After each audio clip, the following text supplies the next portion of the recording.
Meshtabi Season 4 Konkai no Meshtabi wa Gachi de Mata Tabathai Imasuguni Babo 10 desってことで今回は飯旅を続けるオイラバッポが現時点で今すぐにでも食べたいってお気に入りの美味しいやつ10選を全国版でご紹介します。それでは早速 Let's get it started. 1. Fukuoka Yoshizuka Meidai Wunagi Ya タモさんが日本一って言ったという先入観もあるかもだけども、ここのうなぎはマジうまかった。そうね、あたいの方がいろんなところでうなぎ食べてるけど、ここは一二を争うのは間違いない。値上げしてたけれども、それでも上など2860円でしょ。ここの味知っちゃうとなかなか他の食べようと思わなくなってね。わかるわ、それ。だって 4,5,000 円するもんね。うなぎってしょっちゅうは食べないけれども、たまに食べたくなるでしょ。安いったってここのもそこそこのお値段になるんでなかなか手出ないんだけども、そうね、たまにはやっぱうなりたいね。なるでしょ。 2.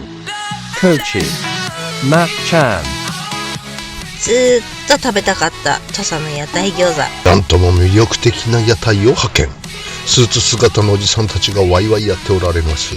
噂ではここが屋台餃子の元祖らしいよ。あ、そうなの。半揚げのパリッとした一口サイズの餃子いいですね。九州のとは違ってノーマル餃子の小ぶり版みたいな感じね。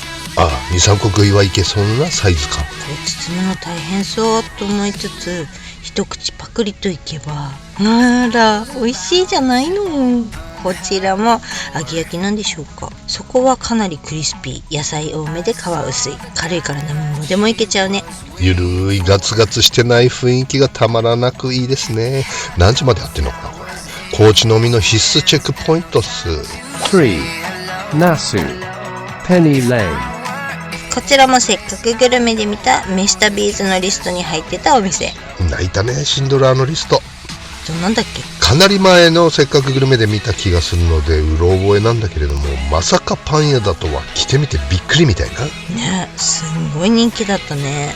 並んでるパンたちが普通のブランジェリーともヨーロッパのとも違うアメリカンサイズみたいな、いちいちでかいの。パンたちも美味しいけど芸術点が高いお店ですね。そうだね。これ芸術展っていうのかどうかわからないけども、ビートルズ関連グッズが至るところに飾られてて、ビートルズ世代にはたまらないお店なのではないでしょうか。ビートルズ世代じゃないですよ。全くもって。また朝8時からってのがポイント高いね。そうなんだよ。ブレックファストって一番好きなんだよな。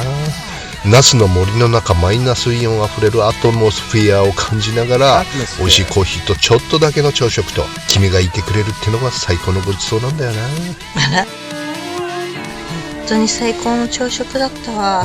これで向かいに座ってるのがもうちょいブラピっぽかったらな。同級生なんだけどね。年が同じってだけでしょ。朝食シリーズもやろうかな。いいかも。おすすめ朝食ポイントあったら教えてくださいね。 4. Oshu Ryuen 今や世界の大スター、日本ハムファイターズの大谷翔平選手が生まれ育った奥州市。今年からはドジャース、日ハムにはもう帰ってこないって。そうかしら、わかんないわよ。おそらく大谷選手のお父さんは食べたことがあるのではなかろうかというこの大人気焼肉店。翔平くんは食べてないのかな。わからんけど、それらしき形跡はお店にはなかったね。そうね。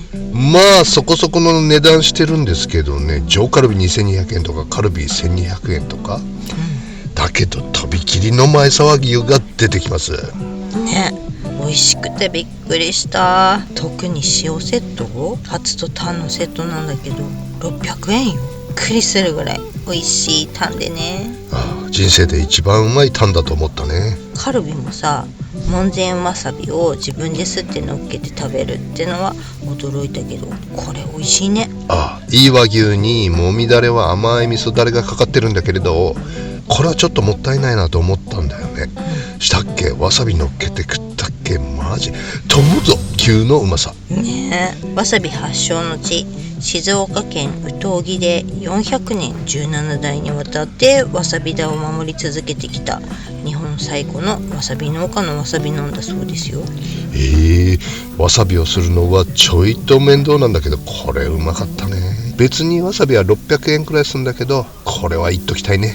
普通のわさびみたいにツーンってこないんだよね。まあ和牛なんでね、どんなことしても美味しいんだけど、このわさびで食べるっていうのが龍炎流ね。この時はさ、夕食後の第2夕食だったからちょっとしか食べれなかったんだけど、本格的に2人でがっつり行きたいお店ですね。2人で1万円分食べたら大満足だね、きっと。すごい予約取るのが大変かもしれないから前もってだね。だ。 5. Niigata Jikong 進化系燕三条背脂ラーメンの人気店ジコン。ここのパパイヤ鈴木はやるんですよ。ほんとアフロヘアみたいだね、岩のりが。でしょ、ここは美味しいこと全部やってくれちゃってるラーメン屋さんってことは濃厚だけどしょっぱくない系のやつね。そうそう、背脂と刻み玉ねぎの甘み、煮干しの嫌味のないコク、岩のりの磯の香りが壮絶に混ざり合い、超絶品なんだこのスープが。麺は太めのもっちり、後からの柚子がまた憎いね。ほんとあなたの好きなやつオールインワンね。でしょ。冬季限定甘エビそばってのも超気になるんよ。マジ新潟経由で帰ろう。いいね。 6. Kobe Pan Yakidakolo Riki このパンはすごいっすね。行列もすごいけど品質が秀逸でしたね。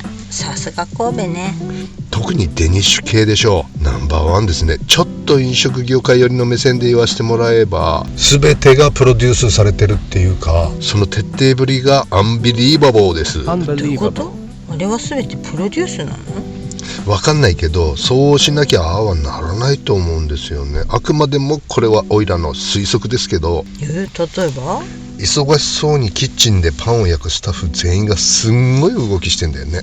確かにあんなパン屋見たことない。見た？あのスタッフの動き方、バスケの試合中かと思ったね。しかも残り時間3分2点ビハインドオールコートプレスの感じ。いや、それバスケ経験者しかわからんて。まあ確かにすんげえ速さで動いてた全員ね。常にベストを尽くす、最速最高っていう意識がしっかりスタッフ一人一人に浸透してるんだよね。そして並んでる時に若い女の子が一人休憩から帰ってきたんだと思うんだけども、並んでる行列尻目に店に入るんだけども、入る時にくるって振り向いて、本日はお並びいただいてありがとうございますって挨拶するの。そんなことあったの？私気づかなかった。いや、すごいな。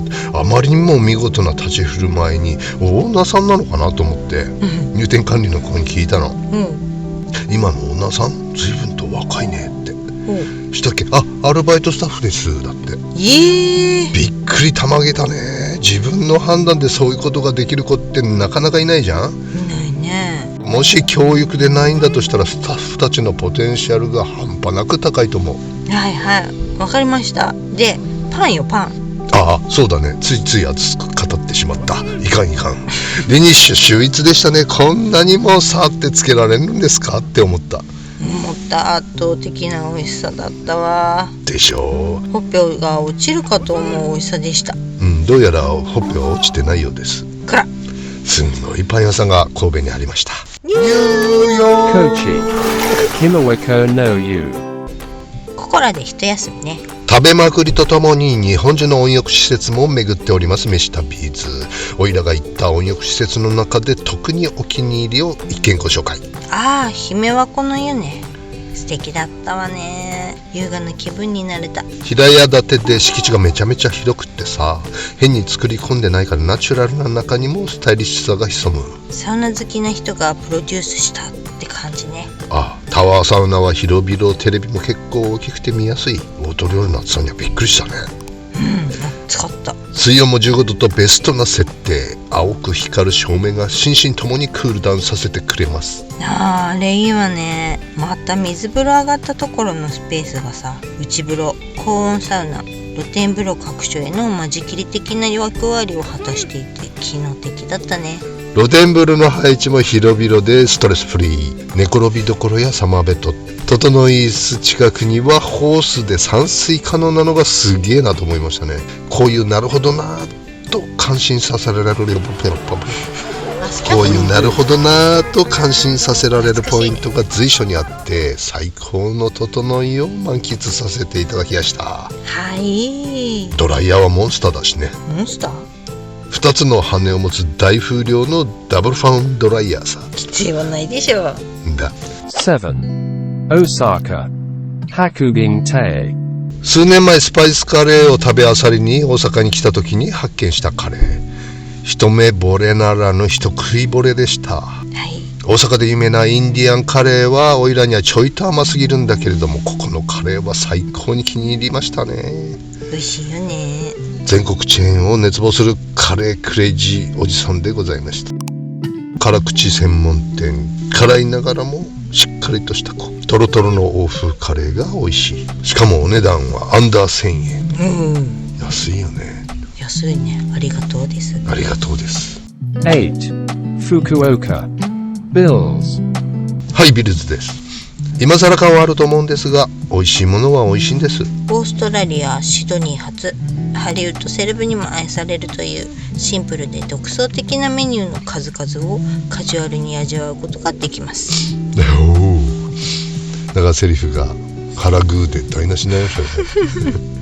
そのままにしとこうかな。やめて、恥ずかしい。大丈夫。大丈夫ない。Continue. 2002年にニューヨークタイムズ紙が世界一の朝食と称し、同時に海外メディアが絶賛したのが始まりだそう。でもこのニューヨークタイムズ紙が世界一の朝食と称したのは実はパンケーキではないんだよね。そうなの？そうなのさ。スクランブルエッグなんだって。完全にリコッタパンケーキが世界一の朝食なんだと思ってたね。スクランブルエッグはまだ食べてないから次回はぜひだね。帰り大阪やりましょう。そうだね。ビルズは肉屋の息子で料理嫌いの母親の代わりに朝食をいつも作っていたんだそう。22歳の若さで自分の店を出したんだけども。22歳すんご。そのお店が住宅街の激安物件で夜の営業ができなかったためにモーニングに特化したお店のスタイルになったんだそう。いつの間にか日本ではパンケーキが世界一の朝食っていう情報に変わっちゃったけど、実はスクランブルエッグだったのね。オイラバッポをはじめレオナルド・デカプリオ、トム・クルーズやキャメロン・ディアスなどハリウッドセレブたちにも愛されてやまないそうで、世界一の朝食を求めてみんなシドニー本店まで足を運ぶんだとか。なんでそこに自分入れてくんの？いや、わかるよね。同感。ビルの料理はいちいち憎いことやってくれるんでね。なくなってしまったトウモロコシのガレットが恋しくてしょうがない。横浜で食べたやつ。そうそう。ビルズは福岡にあんのに札幌にはないんだよね。残念。できないかな、札幌に。ね。9. Sendai. Tonkatsu Katsu Sei. 和牛や中トロ食べてて溶けちゃうっていう感じは頻繁に感じるんだけれども、とんかつで味わったのはここが初めて。確かに溶けた。しかもこんなに安くてうまいとんかつってのはここにしかない。最近の分厚い低温調理のとんかつもうまいけれども、こういうとんかつがおいらは好きだね。低温調理系、分厚い系も美味しいけど、お値段が結構ねいっちゃってるんでね。でしょ。ありえないって、こんなにうまいロースとんかつが1000円。そうよ。近頃じゃあラーメンだって1000円オーバーだもんね。まったくだ。おやっさんかなりご高齢なんでね、お体大事にしていただきたいですね。弟子入りしたくなるとんかつ屋さんです。マジ志願してみたら。 10. Okinawa. Captain Kangaroo. 2020年オープンの新しいお店ながら、ここ 1,2 年で一気に高い評価を得ているこちらのお店。2022年ハンバーガー100名店に選出されています。そんな新しいんだここ。そうなんだ。なのにこの知名度はすごいね。よね。てか本家は大阪らしいんだよね。そうなの？ね、てっきりやんばるさんなのかと思ってたんだけどもね。やんばるやるってね。だってなんと我らメシタビーズが一度で殿堂入りを決めたお店ですからね。そういえばそうね。1回で殿堂入りってお店は3軒くらいしかないかしら。ハンバーガーってどっか適当なワイルドな料理だと思ってたんだけど、こんなに繊細に美味しくできるんだって感動したのを思い出します。そうね、バンズはしっかりと焼かれていて、かじるとカリッザクッとした食感、そしていい香りがほわーんと。アメリカンビーフのパティはかなり肉々しい。もうヤンバルピクルスのソースの酸味が爽やかで、このソースはとにかくうまくてパティとの相性がいいんだよね。野菜もシャッキリとしててボリュームもたっぷり。このハンバーガーは美味しいでしょ。ただ遠いのよね。遠いね。北海道から直行便ないからね。沖縄は前回は福岡から飛んだんだっけ。さらに那覇から車で1時間半ぐらいかかるからね。そうなの、まるで遠距離恋愛ね。遠距離恋愛の経験ありますか？ないです。ないのかよ。Anyway、グッドニュースよ。キャプテンカンガルーが石巻にお店出したみたいなの。おお、そりゃだいぶ近くなったね。北上するときに寄れたら行ってみよう。行く行く、もちのろんよ。11. Fukuoka Katsu Curry Nile.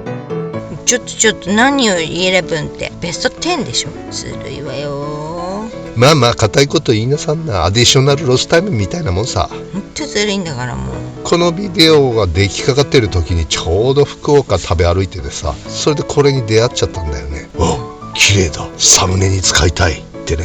そういうこと？いや、味もしっかり美味しかったよ。1日1000人が行列を作ったという逸話を持つ伝説のカレー店らしいんだよね、ここ。1日1000人はすごいわね。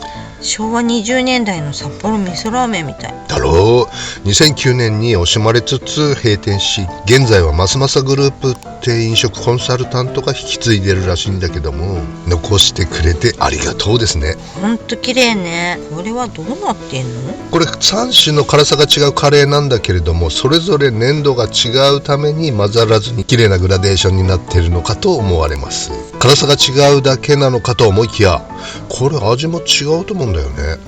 それぞれが美味しいカレー。ライトが甘口のカレーはあんまり食べたことないけど、これはこれで美味しかったですね。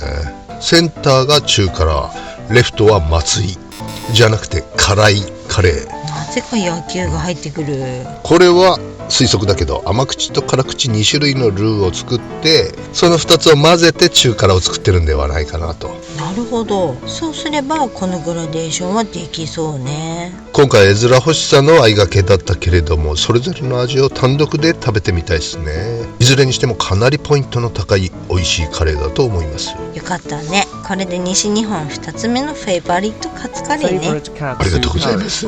ありがとうございます。引き続き美味しいカツカレー情報お待ちしております。特に西日本お願いします。 Jakaino Meshitabi wa. Gachi de Mata Tabathai. Kalume Hita Kaiwai des. Otanoshimini. See you soon. これ今回ベスト10ということでやったら、みんな北海道外になっちゃったんですよね。確かに。北海道にもいっぱいあるんですけど、グリーンとかぶっちゃうんで、そこは省きましてね。そうするとなるほど北海道がなくなってしまったというね。不思議と。まあベスト10にはちょっと足りないかなっていう感じだけど、長くなっちゃってもあれなんで、とりあえず厳選10ということでね。そうだね。今現在今すぐ食べたい。どうしても北海道のっていうのは地元北海道だからね、何回も食べて、それでも美味しい殿堂入りって決めてるんで、はい。信憑性がかなり高い。確かに。それに比べて特に西日本っていうのは今回初めて食べ歩いてるんで、その1回しか食べてないのがほとんどなんでね、だからちょっと殿堂入りとかっていうのは難しいのかなっていう。確かにまだ。それでもよっぽどインパクトのある、まあ私これ飲食店のプロとして30年食べ歩ってるんでね、その一応これはすごいっていうのはなんとなく分かるじゃないですか。まあ、そういうのだけがこう瞬間で殿堂入りになっていると。で今回のこのパン屋さんなんかはね、本当に秀逸だったなと思いますね。札幌にもデニッシュ美味しい店と結構あるんだけど、違う。あっという間にパーン行きましたね。あ、これはすごいって。群を抜くってこういうことなんだ。そうでこれね、まあそうやって飲食業で、まあ今までもシェフ何十人と一緒に仕事をしてきてね、分かってることがあるんですよ。その料理は歌に非常に似ててね、どんなにいいレシピでも作り手によって味が変わってしまうっていう側面を持ってる。レシピは決めててもこれ歌と同じでね、歌で考えたら分かりやすいと思うんだけど、楽譜は一緒なわけだから、でも桑田佳祐が歌う津波と、私が歌う津波とじゃものすごい差ができるわけでとてつもないですね。これ料理に置き換えるととんでもないことでね、同じレシピでも桑田佳祐のそれとおいらのとじゃ98対2ぐらいの差があんじゃん。2あるかね。で2代目が和睦の鷹みたいだったらいいけどね、一茂だってすごい選手だったんだよ。一茂だって一茂って長島、けどさ、初代がミスターじゃ比べられたらきついじゃんか。そうね。あとはまあ定休日のない店とかはね、そのシェフが休みの日誰か若手がやってたりとかっていうの、確かに味があれってちょっと爪が甘かったりする日が出てきちゃうっていうのは絶対あることで、これは人間がやってることだからしょうがないと思うんだけども、それでもクオリティを保ってるっていうのはすごいことだと思うんですよね。例えばそのソース命カレー屋さんとかだとまあ味はそんなにばらつき出ないのかもしれないけど、まあビルズなんてね、ビルグが考えたレシピをね、あれだけのクオリティでまあいろんな世界中のお店で実現できてるっていうのはすごいよね。だからビルが作ったやつはどんだけうまいんだっていう話だよね。ですよ。一番美味しい。いつの日か、まあビルもまだそんな年じゃないんで、オーストラリア行ったら食べれる？実際わからないけどね、店に出てるかどうかは食べてみたいなってそうだね思いますね。で世の中にはオイラが津波を歌ってるようなお店も結構たくさんあるのでご注意くださいということです。そうですね、皆さんまあでも味覚はね人それぞれあるから。そうね。